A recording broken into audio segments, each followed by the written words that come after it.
Buenas tardes a todos, mi nombre es Gianluca Tioli y el día de hoy yo lo que voy a hacer es defender y explicar los ejercicios 4 y 5 de la tarea. Recordar que uno de los ejercicios obligatorios era entre el 4 y el 5, entre el 5 y el 8. Yo escogí el 5 y escogí el 4 en este caso. Ok, el primer ejercicio que vamos a resolver es este de polarización en divisor de tensión con un PNP. Lo que debemos considerar primero son los pasos, evidentemente. Lo primero es revisar la hoja de datos, porque no nos están dando pues valores como el beta o,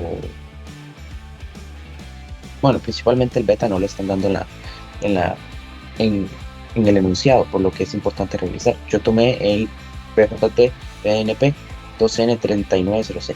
El segundo paso va a ser plantear la solución con un equivalente de Thevenin, después resolver para parámetros indicados y por último, interpretar el resultado. ¿Qué significa? ¿En qué zona está? ¿En qué zona de operación está el, el transistor?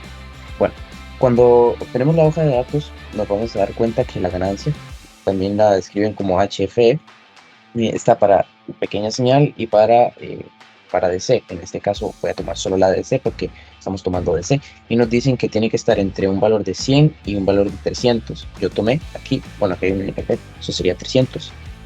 Yo tomé 220 porque un poco arbitrariamente, la verdad, asumiendo que se podría ser un valor típico. Entonces, lo primero que hay que hacer es definir la polaridad de los voltajes indicados.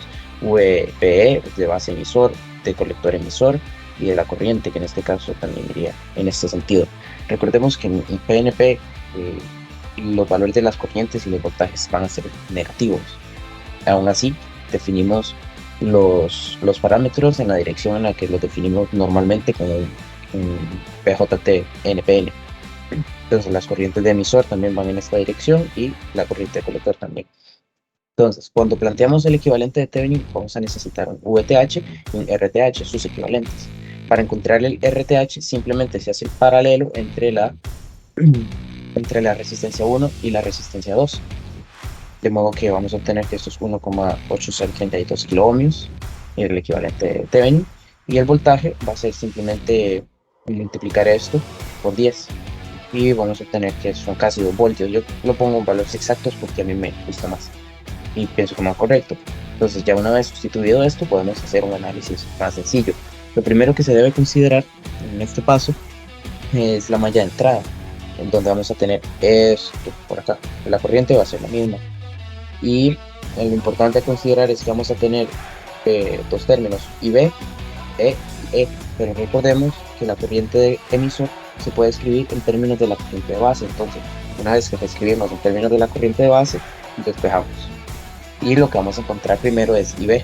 Al despejar, con esta expresión que está por acá, vamos a obtener que la corriente de base es negativa, en microamperios, lo cual tiene sentido porque generalmente es pequeña. Y la corriente de emisor es esta que está por acá. La corriente de colector será beta veces la corriente de base.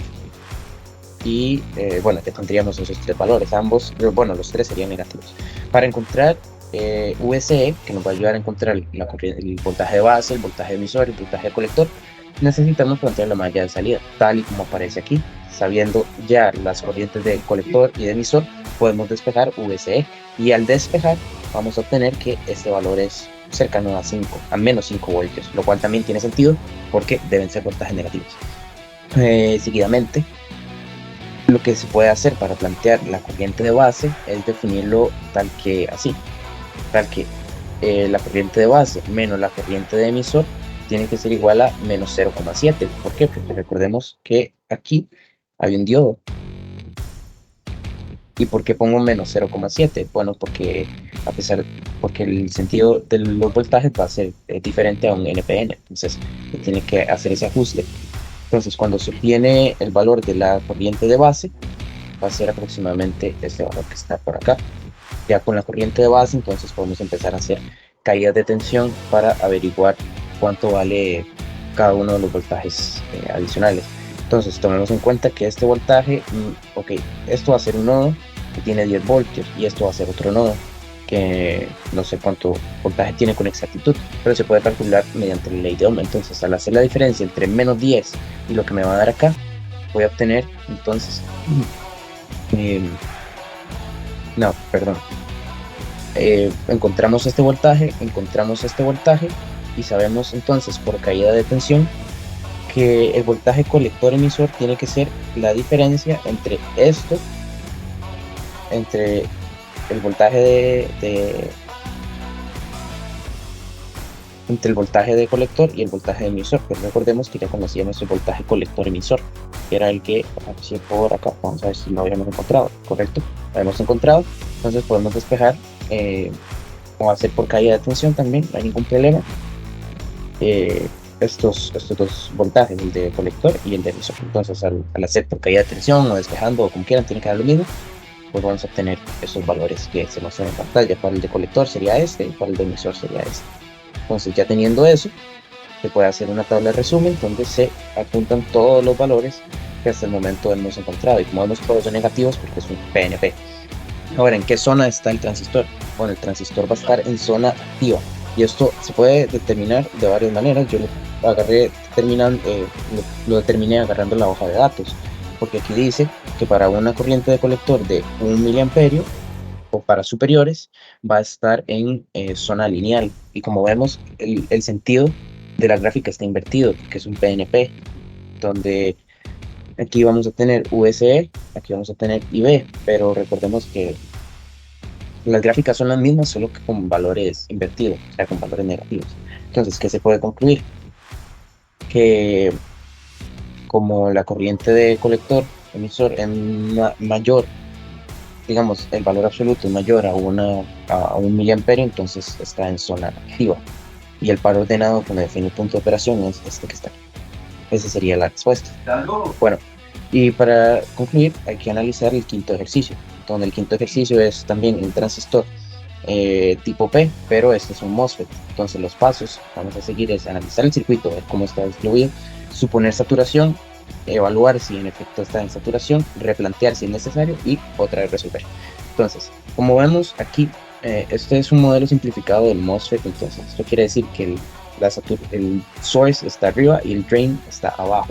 Entonces, bueno, yo aquí me equivoqué, pero porque lo dibujé con el modelo eh, detallado, pero nada más tener en cuenta que la distribución sí está bien. Lo que tiene sentido hacer aquí es analizar en qué zona está. Yo dije suponer primero saturación y evaluar estas condiciones, que van a cambiar un poco porque es un canal tipo P. Entonces, averiguamos la K es más fácil averiguarla a partir de los datos que nos dan, porque nos dan ID on y VGS on. Entonces metemos esos datos correspondientes acá y eventualmente bueno, despejamos de la ecuación de saturación, que es más sencilla, como está diciendo. Vamos a obtener que que la K es menos 6 miliamperios, que es lo que nos pedían en el inciso A. Después, en el inciso B, ¿cuál es la tensión de gate source? La tensión de gate source, bueno, si lo ponemos en saturación, vamos a obtener que va a ser menos 3,218 voltios, y esto se obtiene a partir de la malla de entrada, porque como dice la ecuación, bueno, vamos a tener dos ecuaciones, una la malla de entrada y otra la de MOSFET en saturación. Entonces vamos a tener que poner en términos de VGS a ID, que de hecho aquí está.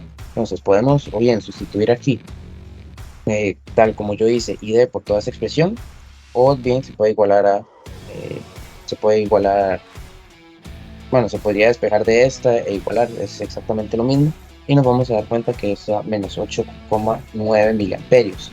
Sin embargo, cuando obtenemos el valor de VDS, o sea, el voltaje de drain source, al hacer la malla de salida, como se plantea por acá, vamos a ver el circuitillo, la malla de salida simplemente sería hacer esto. Entonces sería 5,2K por la corriente de drain, más VDS es igual a menos 25, y eso es lo que tenemos por acá. Entonces, cuando obtenemos ese voltaje, nos vamos a dar cuenta que es un voltaje positivo. ¿Y eso tiene sentido? Bueno, pues no tiene sentido, porque si recordamos las ecuaciones, perdón, borré eso, porque si recordamos la gráfica de salida de un MOSFET, tiene ID en el eje Y y VDS en el eje X, lo que significa que yo al desplazarme en X voy a tener una mayor corriente.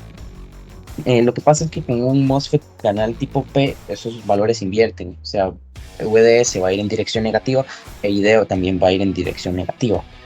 Entonces, las condiciones también van a cambiar un poco, porque si inicialmente VDS en zona lineal tenía que ser menor, tenía que ser menor, no sé por qué hice eso, tenía que ser menor a esto en zona de saturación, para un tipo P va a tener que ser mayor, o sea, va a tener que ser más positivo, tienen que acercarse más a cero. Y para saturación sucede algo similar, aunque no estamos analizando saturación en este caso. Bueno, sí, estamos terminando de analizar. VGS menos VTH tiene que ser mayor a VDS y eso no se cumple porque si esto es un valor positivo, no hay forma de que un valor negativo sea más grande que un valor positivo. Entonces, evidentemente no está en saturación. ¿Qué es lo que hacemos? Suponer que está en zona lineal. Y aquí hay varias cosas. Bueno, zona ómica. Lo primero que se debe plantear es la ecuación zona ómica, evidentemente. Y después hay dos consideraciones. La primera es que VGS es desconocido e ID es desconocido.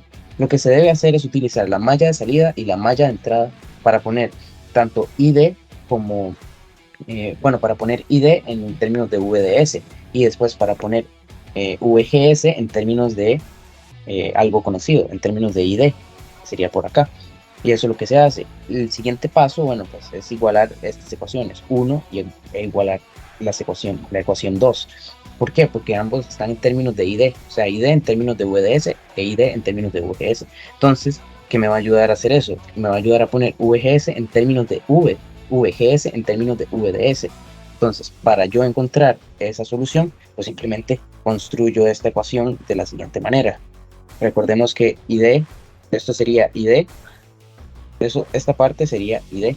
Entonces, nada más sustituimos por la expresión que encontramos en el paso, en la ecuación, subecuación 1, por decirlo de alguna forma, que sería esta que está por acá.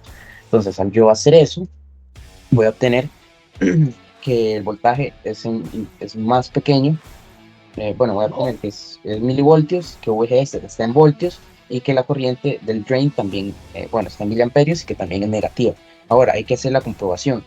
Esto que está aquí idealmente tiene que ser más positivo, o sea, más cercano a cero que lo que está aquí. Y al hacer esa evaluación nos vamos a dar cuenta que efectivamente se cumple. Sin embargo, hay otra cosa que se debe tener en consideración y es el hecho de que no sé qué tan correcto sea esto, yo no lo tomé así porque me pareció que era incorrecto, pero he visto que algunas personas lo resuelven así, donde no asumen VGS como una incógnita, sino como una constante, como la VGS on, y despejan en términos de VDS. Solo tienen dos incógnitas, VDS e ID. Yo lo planteé de manera que tuviera tres, VDS, VGS e ID. Y efectivamente me da que está en saturación, perdón, en zona ómica o zona lineal. Si yo lo planteo nuevamente con VGS igual a -8, que considero que no está correcto, voy a obtener igual que está en zona lineal u ómica, pero bueno, ya es un asunto matemático ahí y de interpretación. Yo considero que esta es la solución correcta y el MOSFET canal P está en zona ómica, por las razones que ya hemos explicado. Bueno, espero que todo haya quedado claro y agradezco mucho su atención.